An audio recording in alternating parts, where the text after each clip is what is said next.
নরসিংদীর পর এবার পাবনায় ঘটল নারী নির্যাতন ও সহিংসতার ঘটনা।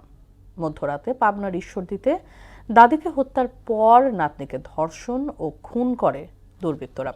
এমন নারী ও শিশু নির্যাতনকারীদের বিরুদ্ধে কঠোর শাস্তির হুঁশিয়ারি দিলেন আইনমন্ত্রী মোহাম্মদ আসাদুজ্জামান। সকালে ঝিনাইদহে সরকারি কর্মকর্তাদের সঙ্গে মতবিনিময় শেষে এমন হুঁশিয়ারি দেন তিনি। এক প্রশ্নের জবাবে আইনমন্ত্রী বলেন, আইনগতভাবে ফ্যাসিস্টদের বিচারে বদ্ধপরিকর সরকার। আরও জানাচ্ছেন তাসিন তারিন। পাবনার ঈশ্বরদীতে শুক্রবার মধ্যরাতে দাদিকে হত্যার পর বাড়ি থেকে নাতনিকে অপহরণ, ধর্ষণ এবং পরে খুন করে দুর্বৃত্তরা। ভবানীপুর উত্তরপাড়ায় এই ঘটনা ঘটে। শনিবার সকালে নিহতদের মরদেহ উদ্ধার করে পুলিশ।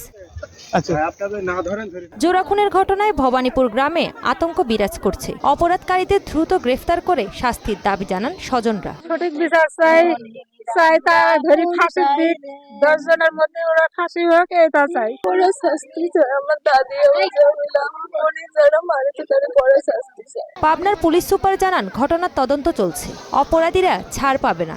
আমরা আশা করছি যে খুব দ্রুত সময়ের মধ্যে আমরা অপরাধীকে শনাক্ত করে আমরা এটা আপনাদের মাধ্যমে সবাইকে জানাতে পারবো যে এটার অ্যাকচুয়াল ঘটনাটা কি ছিল, যারা জড়িত হবে আইনে আওতায় নিতে হবে। এইদিকে নরসিংদীর মাধবদীতে ধর্ষণের ঘটনা ধামাচাপা দিতে কিশোরীকে হত্যা মামলার প্রধান আসামি নুরা ও তার আরেক সহযোগীকে গ্রেফতার করেছে পুলিশ। এই ঘটনায় এখন পর্যন্ত 9 আসামির মধ্যে 7 জনকে গ্রেফতার করা হয়েছে। এক ব্রিফিংয়ে এই কথা জানান নরসিংদী পুলিশ সুপার মোহাম্মদ আব্দুল্লাহ আল ফারুক। ধর্ষণ এবং খুন সহ শারীরিক যারা করেছে মোট আসামি ছিল 9 জন, তার মধ্যে আমরা 7 জনকে গ্রেফতার করতে সক্ষম হয়েছি। এই বিষয়ে আমরা তদন্ত অব্যাহত রেখেছি। খুনের মোটিভ সহ অপরাপর কোনো ঘটনা থাকলে সে বিষয়ে উদ্ঘাটনের জন্য জেলা পুলিশ নরসিংদী কাজ করে যাচ্ছে। ঝিনাইদহে এক অনুষ্ঠানে আইনমন্ত্রী মোহাম্মদ আসাদুজ্জামান হুঁশিয়ারি দিয়ে বলেন, নারী ও শিশু নির্যাতনকারীরা কোনোভাবেই ছাড় পাবে না। আমার বার্তা, এ ধরনের অপরাধ যেই করে থাকুক এবং তাদেরকে যদি কেউ শেল্টার দিতে আসে তাদেরকে সহ শিকড় উপড়ে ফেলা হয়।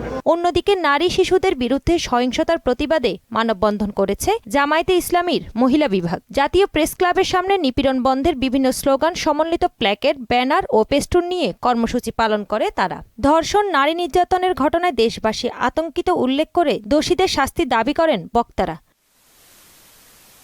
তাহসিন তারিন, মোহনা সংবাদ।